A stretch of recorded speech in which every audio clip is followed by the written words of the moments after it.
Welcome to Sports Spectrum, the sports and faith podcast that brings Jesus back into the conversation.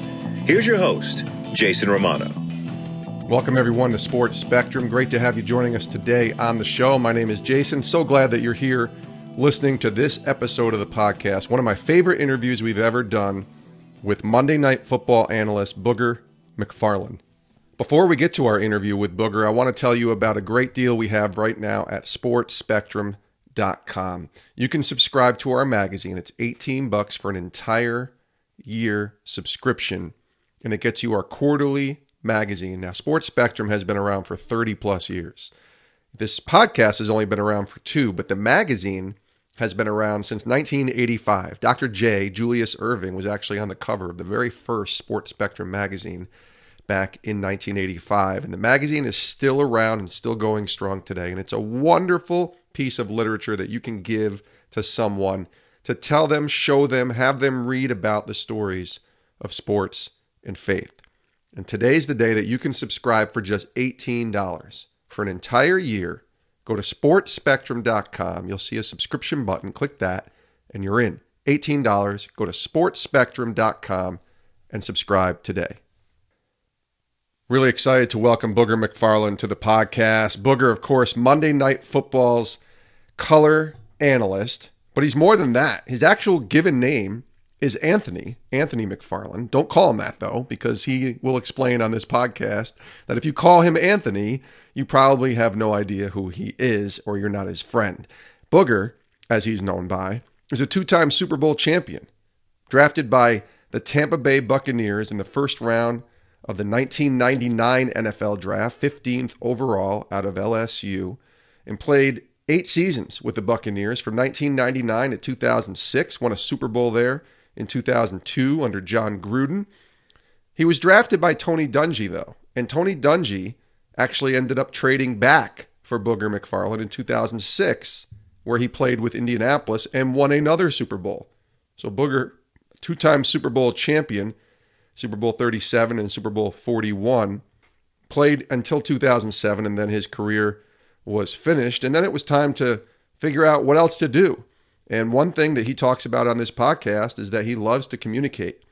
And so he was part of the NFL's broadcast boot camp probably 8 years ago. And that's when I met Booger for the first time, before he even came to ESPN, and worked with him there and saw a guy who clearly was really good at communicating, very passionate about football, and just a good dude.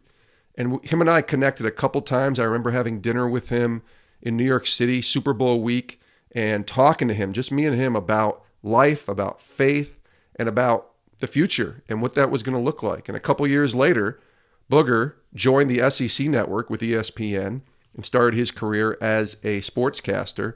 And now, 5 years later, he is on Monday Night Football, getting ready for season 2 of Monday Night Football with Joe Tessitore. Monday Night Football, by the way, premiering this year in 2019, September 9th on ESPN. Houston Texans at New Orleans Saints. That's a pretty good opener right there, with Houston and New Orleans playing. Nothing better than watching Drew Brees play on Monday Night Football, and Booger will be on the call. This podcast was really good, though, because it takes us into life as Booger the broadcaster, but even more, we go into Booger the football player, Booger the kid growing up in a tiny town in Louisiana, and where faith played a role in this was pretty powerful, because he talks about how his faith was tested and how it grew with the loss of his mom in August of 2005. We also talk about how Coach Dungy impacted his life, Tony Dungy, who's impacted so many people's lives, even mine,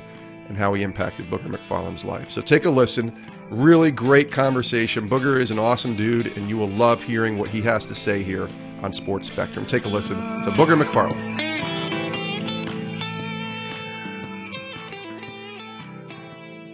Booger, welcome to the podcast.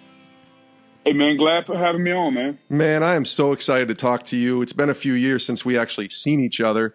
And I remember, it was funny, I was talking to you before we started taping, a time when you would come into the studio to do Mike and Mike, and it was one of those December, January, freezing cold mornings, and it was like 7 a.m., and you were wrapped up like it was, you were going into an igloo, in Alaska or something, and it was maybe 25 degrees, and we were all kind of chuckling. And I said, what would you rather have, that cold, really cold, or that hot? And there's some people that cannot stand that heat. But then I go to your Instagram, and I'm seeing you rocking a pair of custom Jordans and playing golf in 100-degree weather. So I'm assuming you would choose the heat all day long. I mean, there's no doubt about it. I think people grow up and they become accustomed to the lifestyle that they grew up in, they currently live. And so I grew up in Louisiana. Yeah. And in Louisiana, we really didn't have a winter. I mean, it get down to like 45, 50. But for the most part, it was hot and it was humid. And then you move to Florida, and it's even less of a winter, and it's even hotter and more humid. So I'd take 120 degrees and humidity over 30 degrees all day long. Like I'm the type of guy, man, I love to sweat. When I work out, I never hardly ever work out in short sleeves. I'm always a guy that's got long tights on, long sleeves. I just love to sweat. And part of the reason why, like if you go back, thousands of years in time and you read, whether it's about books or whether you read the Bible, you see them talk about how they live. There was no air conditioning. Yeah. There was no fan. And so you wondered, how did a lot of people back then stop from being sick? Well, I personally think the way that they did it is they sweated all the impurifications and the toxins out of their body. And so I'm a firm believer that the more you sweat, the healthier you are. So I just love it, man. Sweating is not good though if you're going to be on TV broadcasting. So how do you kind of contain that as you're on TV and you got the bald head going, so that sweat shows pretty quickly. Well, the makeup lady is definitely going to earn her money. That's the way that I do it, because and if you talk to anybody in the business, they'll tell you whether it's on Mike and Mike or Get Up or Monday Night Football, that when the bald head is going, that you better have some tissue and the AC better be rolling. So there's no doubt about it. When the makeup lady is on set with me, she gets her work in. Booger McFarland's joining us here on Sports Spectrum. You're back for season 2 of Monday Night Football, this time in the booth. Tell me about the season and getting prepared for 2019 and just maybe some of the lessons that you learned from last year, not just in the way that you were broadcasting, but just the experience of being on Monday Night Football that you can take into year 2. Well, I think it's going to be an exciting year, for me to have gone through last year with Jason and learned so much about just being a good person, about some of his experiences as a Cowboy, and just growing together as a team. Being on a team like the Monday Night Football team is no different than really being on a team in the NFL or any other team and in the business. You got to learn to work together. You got to work with people. You got to give. You got to take. And so the experience I gained last year was really invaluable, and it kind of took me back to when I was playing with the Bucs or the Colts, just working with people, spending time with them, learning to know about their idiosyncrasies and their families, and just getting to know them from a personal standpoint.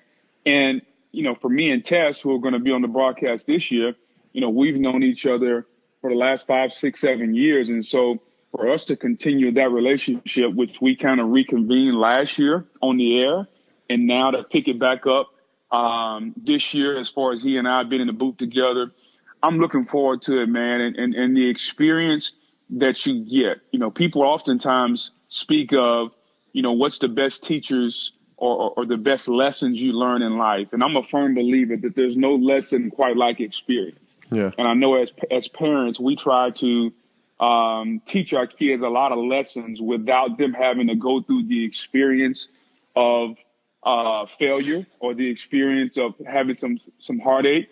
But the experience I got last year, both being in the booth the last couple games of the season and then also being in the Booger Mobile early in the season, was invaluable. And we just look forward to using it this year to provide a very enjoyable broadcast, man. As we hit the rewind button on your life and go back, tell me about life growing up and maybe even when football started to become a big part of your life as a kid. Man, I grew up in a small town, Winsboro, Louisiana, population about 3,500. The big thing to do was probably on a Friday night Kids would kind of gather at the local Walmart in the parking lot and just kind of hang out. And that was the big thing to do. Like, we really didn't have a lot to do. I started playing football as a way to stay out later. When the time changed in the fall, and it started getting dark at 5:30 in the South, we had a rule in my house. I had to be home by the time the street light came on. And the street lights came on usually 15, 20 minutes before it got dark. So that means in the fall, I had to be in the house, 4:45, 5 o'clock. And this would happen mid-October, because I think the government pushed the time change back a few years ago. So if you go back to when I was young, this happened like mid to late October. So you're talking about from mid to late October until March. As a kid, I'm in the house at 5 o'clock. And I remember one day doing that, and I looked across the street because we lived across the street from the middle school, and I used to see lights on at the stadium. I'm like, what are those kids out there doing? They were practicing football. And I'm like, okay, so now if I play football, that's a way I can stay out and circumnavigate the rule that my mom had. So that was the reason I started playing football, was to stay out later than the street lights coming on. That's how it all got started for me in middle school. I didn't play Little League. I started playing football when I was 12, 13 years old, and really didn't like it, enjoyed it, but it was a camaraderie. I developed friendships, and I learned how to work as hard as I do through football. I often tell people this, football goes under attack a lot because of some of the negative things that it brings with concussions and injuries. And I look at it and I understand it, but football has done so many more positive things and taught me so much about life and being a man and all the different lessons we learn, that I wouldn't change it. If I could go back and change it, I wouldn't. I know that you've been asked this question 100 million times, but because there's people listening to this podcast that might not know how the nickname Booger came about, your given name is Anthony. Tell me about that nickname and where it came from. I was a bad kid, man. Like, I was, as a 2, 3, 4, 5-year-old kid, I was bad. I didn't listen. I stayed into things. And my sister is 6 years older than me. So as you can imagine, when I'm 2 or 3, she's 9. Yeah. And, we continue that relationship all the way on. And my mother would call me a lot of things. And, one day she got tired of kind of calling me things that probably she shouldn't have. And she called me a little booger. And my sister thought it was just the funniest thing in the world. And she just continued to use it, partly because I didn't like it, partly because I think that's one of the only things that my mother said that she felt like she could repeat. Right. And so more and more people heard it, more and more people used it. And pretty soon it became all everyone called me. And it used to bother me a lot. I was going to ask you if that was hard to embrace. Nah, typical kid stuff. Kids make fun, you feel bad, et cetera, et cetera. But I quickly got over that. And I knew, throughout high school, it just became second nature. And so by the time that I really was like, I probably should start going by Anthony. I was like, okay, I'm going to LSU. When I get to Baton Rouge, it's not going to be that big of a deal. I'll just go by Anthony. And I'll never forget the first tackle I made for LSU. The announcer in the stadium comes on and says, Booger McFarland. And I just looked up to the press box. Not that I could see the individual announcer, but I just looked up like, man, how did they find out? And at that point, at 17 years old, man, I embraced it. And so for the last quarter century, man, I've just been enjoying it. Most people call me Booger. And that's kind of how I differentiate people that I know versus people that I don't. If somebody says Anthony, usually I don't turn around because that means they don't know me. And if somebody says Booger, that usually means either I know them or they're a fan. So that's how the nickname came about. That's cool. What about your faith? Tell us your story of faith, maybe how it was present in your life as a kid, and then certainly as you got older and started to make that faith your own. Well, similar. I had a guy who was he was my coach, and his name was Ken Blackson. And Ken was a parent. He was married, but he took a certain interest to me, man, when I was young. And my mother, we went to church, and my mother taught us how to pray and things like that. But it wasn't until I was around 12 or 13 when I started playing football. Again, football has not only led for me to a lot of things in my life, but it also led me to this coach who, led me to being baptized and understanding about faith. And so I was 12 or 13 years old. And during the summertime when we weren't playing football, he would like, hey, you should come to Vacation Bible School. And I'm like, yeah, okay. But he said, if I were you, I would come because we give away snacks. I'm like, okay, so now you got my attention. And so he was like, you don't have to do anything. The bus will come pick you up and the bus will bring you back home. So make sure your mother knows. So, I cleared it with my mom and my sister and brother and I. We would get on the bus and go to Vacation Bible School, and I would sit on the front row. And all I came in the first day worried about was the snacks. And he found out that my favorite snack in the world, and it still is to this day, is peanut butter. So he would have, when I got off the bus, I got a pack of peanut butter cookies. And so I went to Vacation Bible School every day just for the peanut butter cookies. And over a period of time, man, through life, as you start to learn, for me about faith and about being a believer and about understanding, what God wants us to do and how Jesus died for our sins. And you start to understand, because as a kid, we don't know. Yeah. Like, when you're younger, you understand what someone is teaching us, but it's not until you get older, until you start to understand the intimate relationship where you can actually get on your knees and pray and you can talk to God about the things you do. Like, I think that's the toughest part as a kid, to go from having this told to you. You're baptized, you understand it, but now you got to develop that intimate relationship through your own. Like, mom and dad and this coach can teach you, but you got to develop that relationship on your own. And, I did that slowly through, you go through high school and you go through college. And, I was one of the few guys on the football team in college who would get up on a Sunday morning and go to church, mainly out of habit, but also because there was that intrigue that it had been instilled in me by my former coach in middle school and high school about, hey, there's things bigger in life than just what you see. You have to have faith. And so as I learned, one of the first verses I learned was Proverbs 27:17, just because he taught it based on, hey, this is something that you're going to need not only in football, but in life, man. Competition, like iron sharpens iron, so shall one man sharpen another. Like, you got to learn that there are certain things in life, really all things in life, that are going to correlate not only in the life you live, but in the Bible that you read. And when I started to see the practicality of how the Bible came alive every day, is when I really started to embrace it. Just with the lessons that we learned. And it really hit me, Jason, in August of 2005, man, when my mom passed away. Because at that point, life seemed to kind of, for me, I was kind of on my own.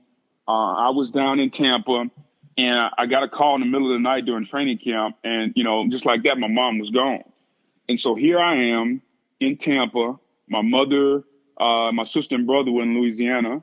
Mom kind of took care of my brother and sister. My brother is mildly retarded. My sister has some learning disabilities. And so she was kind of taking care of them.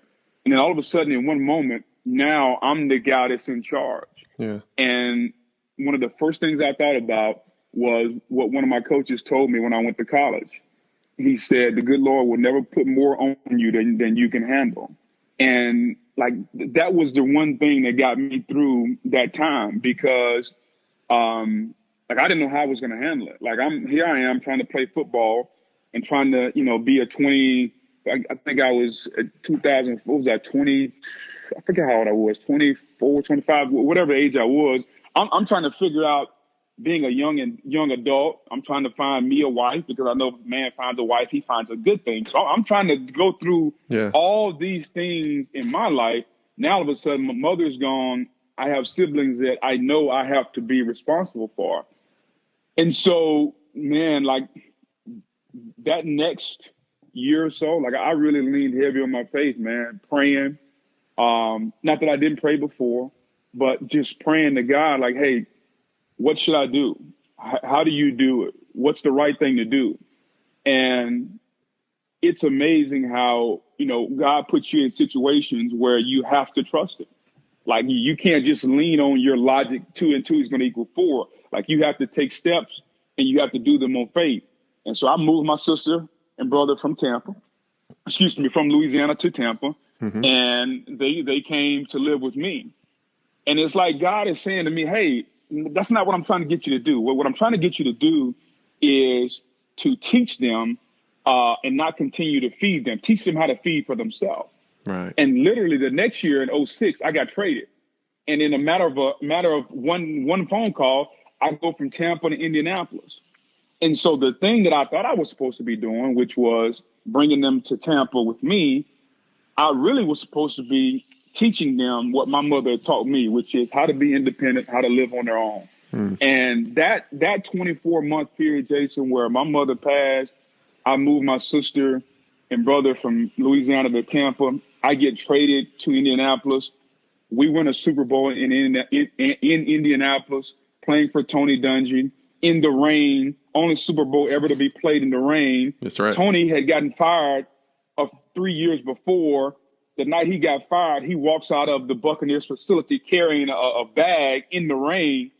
Man, it was like on that field that night in Miami, like tears just ran down my face because I finally felt like everything that I prayed for, everything that I was asking God for, as far as, am I making the right decision? What should I do? It was like I got confirmation. Yeah. And it was one of those things that was really, really neat to see. Because oftentimes we talk to people about having faith, and we talk to them about praying, we talk to them about believing in God. And the first thing they always say, man, how do you know it's real? Like, how do you know? Like, you can't see it. And I always explain to them about the word faith, about having the faith of a mustard seed, you can move a mountain. It's easy to say, and to some people it's words, but when you actually see it come to fruition, the way I did over a 2-year period, man, that's like, it's really been the defining point of my life. Not because we won a championship, but because my sister and brother are now living in Tampa. They're independent. They live on their own. That's great. I'm in Tampa. I'm married, been married 11 years, got 2 kids. And it was like all the culmination of what you're searching for as a young man, the culmination of what you're asking God for comes to fruition. And when you can see it, it just makes your belief that much stronger. That's such a great story. Thank you for sharing that. I wondered if it would be okay if I asked you, because you haven't mentioned the word dad in this podcast as you're talking about your family. Was your dad around when you were younger? No, Dad wasn't around, man. And yeah. I think that's something that a lot of young men experience, especially African-American men, Jason, just because of the culture in which a lot of us grow up in. My dad wasn't around. And, when I was 8 years old, he left.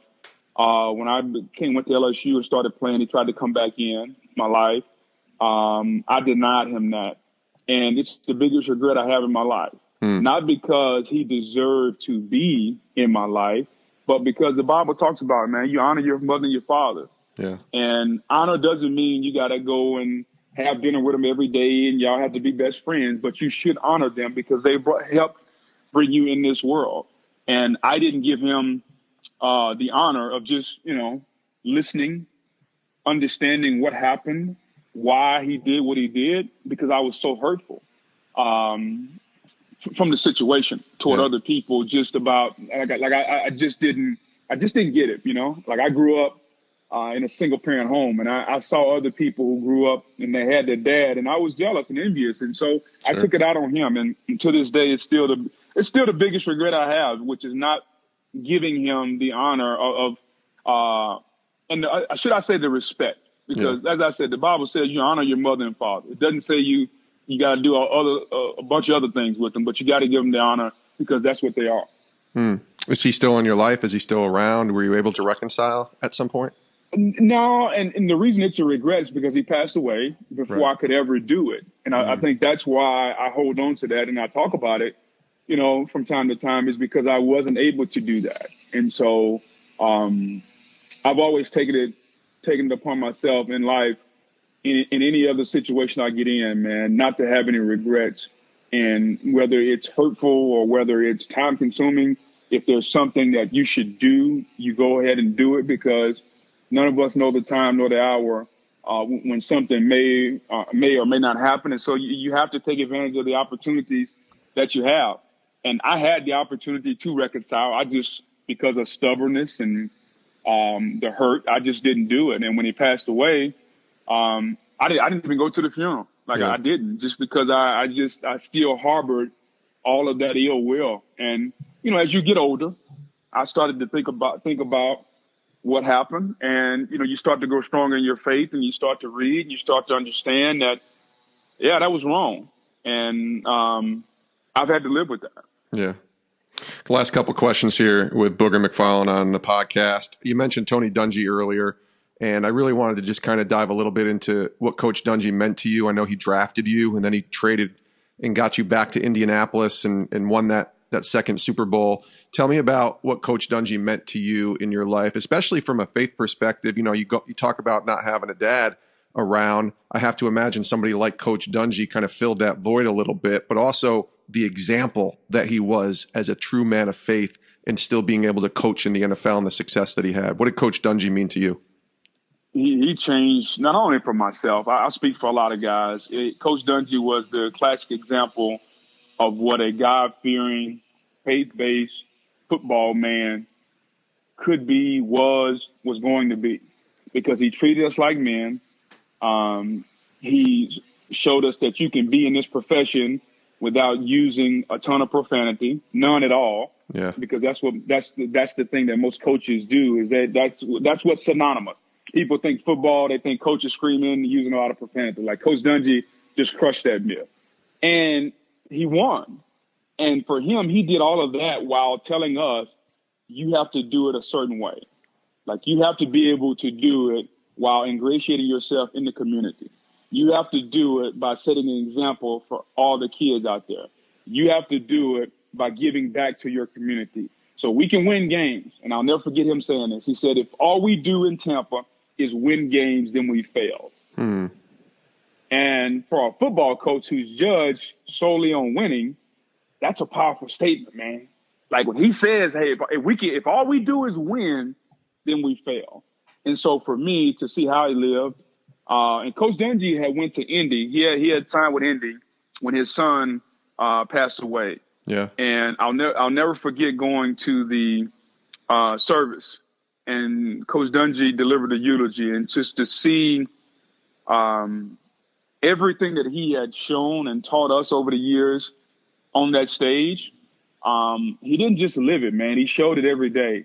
And oftentimes we need examples of what faith is, because we can't see it, right? Like, that's the thing about people who are non-believers. Like, they can't see what it is that you are living by, what it is that you're preaching. And so, Coach Dungy has always been a classic example of what faith is, of what being a servant leader is all about, because he's always been that.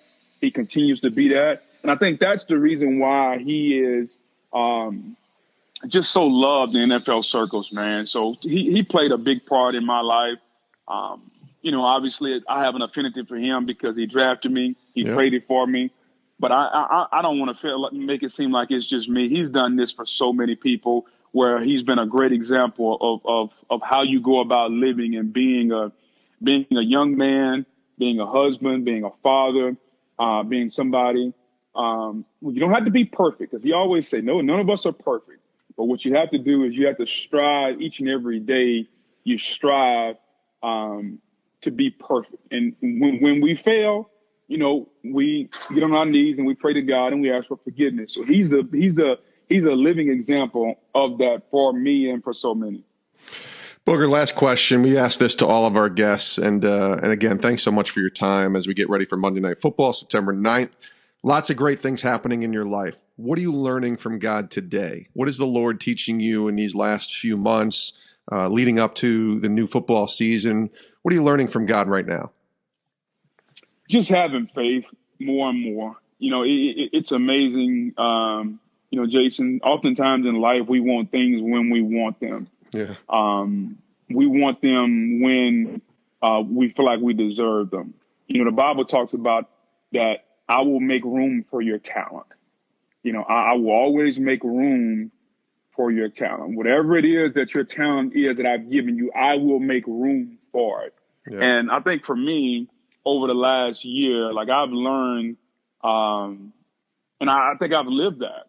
I never set out to be in the Monday Night Football booth, man. That was never my goal. I started talking on the SEC Network, and I wanted to be a studio guy. I never wanted to do games. And it's just amazing how, like, over the last 4 or 5 years, this path has kind of winded and turned back. And the things that you don't want to do or you think you don't want to do, it's amazing how when you have one plan, God has another. I was so just steadfast. I'm going to be in the studio, and it's going to be 62 degrees, and I'm going to be able to watch every game. And it's like, nah, man, that's your plan. But my plan is something different. And even when you think that you know it, like last year, I auditioned for the Monday night job and got the job and was part of a 3-man crew and was on the Booger Mobile. That isn't it. That's not the exact setup you want. Right. But once again, God talks about I'll make room for your talent. Like I feel like my talent wasn't playing football. I feel like my talent is the ability to communicate and talk to people in a manner in which most enjoy about the sport of football. Like I love doing it. Like I wake up in the morning thinking about that. I never woke up thinking about, man, I can't wait to get into these 2-a-days. Like I never woke up thinking to that. So, for me, this last year has really taught me about faith, about patience, about whatever your talent is, the good Lord will make room for you.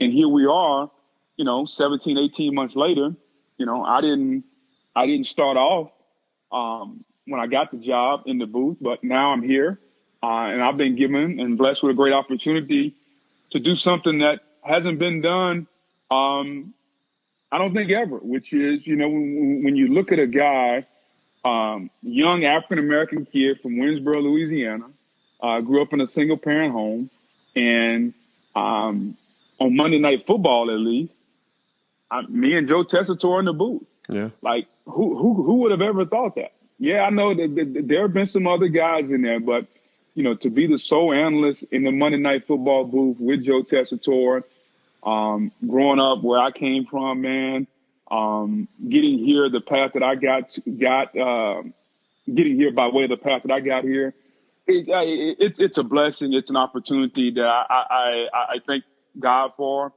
I look forward to, man, and just I think overall just the lesson of faith and patience, and just because you think you deserve or you want something, I'm constantly reminded in life, man, that it may not come when you want it, man, but it's usually always on time. And I think that's a lesson that we always have to remind ourselves, because in a society now in 2019 where everything is a microwave society and we want it when we want it, we can get our analysis, every 30 seconds. We can hit an app and we can pull up the entire Bible in 5 seconds, whereas before we had to go back and start licking our fingers and turning through pages, trying to find these scriptures. Like now we can just hit buttons and the scripture pops up. So that's right. It's just about faith and patience, man. And so I continue to learn that. And I think this past year has taught me that even more. Monday Night Football 2019 premieres with Booger and Joe Tessitore on the call Monday, September 9th. It's the Texans at the Saints in New Orleans. That's a really good game. Excited to watch the season unfold, Booger, and really, truly grateful that you came on the podcast. And thanks for being so vulnerable and transparent, too, and sharing some things that maybe you don't often talk about. Really appreciate you, and we'll be wishing you nothing but the best this year. Anytime, Jason, man. Appreciate it, man. As always, man, whenever you send out those notes on Monday morning, I appreciate it. Continue praying for me and Thanks, my buddy. Family, and I'll do the same for yours. We absolutely will.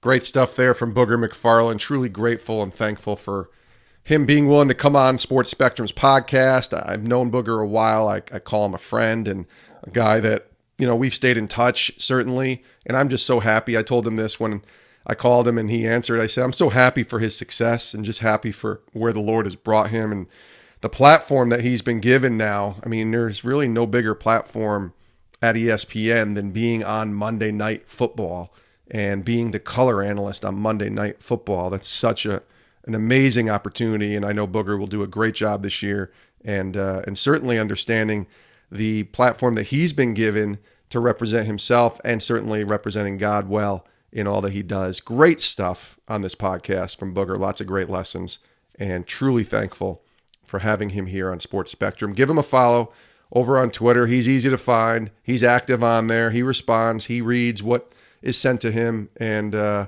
just tell him that you heard his story, his journey here on Sports Spectrum. Thanks to Booger, and also want to thank all of you for listening. Whatever app you're listening to this podcast on, whether it's iTunes, Apple Podcasts, Google Play, Stitcher, Spotify, iHeartRadio, we are now on every single app platform that you can find podcasts on. I just want to say thank you. Thank you for listening. Click that subscribe button if you'd be willing to do so. That way, you never miss an episode like this one with Booger on Sports Spectrum. We're releasing a new show every day. Every single weekday, Monday through Friday, you are going to hear a new piece of content on Sports Spectrum. On Thursdays, we do a little throwback episode, and then Monday, Tuesday, Wednesday, Friday, another brand new episode here on Sports Spectrum. Click that subscribe button and never miss an opportunity, never miss an interview here with us. Also, check out our website. That's a place to bookmark as well. Go to sportspectrum.com. We have content every single day, articles on the intersection of sports and faith, first-person athlete stories. We have daily devotionals every morning at 6 a.m., intersecting sports and faith. And then, of course, all of our podcasts can be found there as well over at sportspectrum.com. Thanks so much for listening. We'll see you next time with a new episode of Sports Spectrum's podcast. Love you guys. Have a great rest of your day.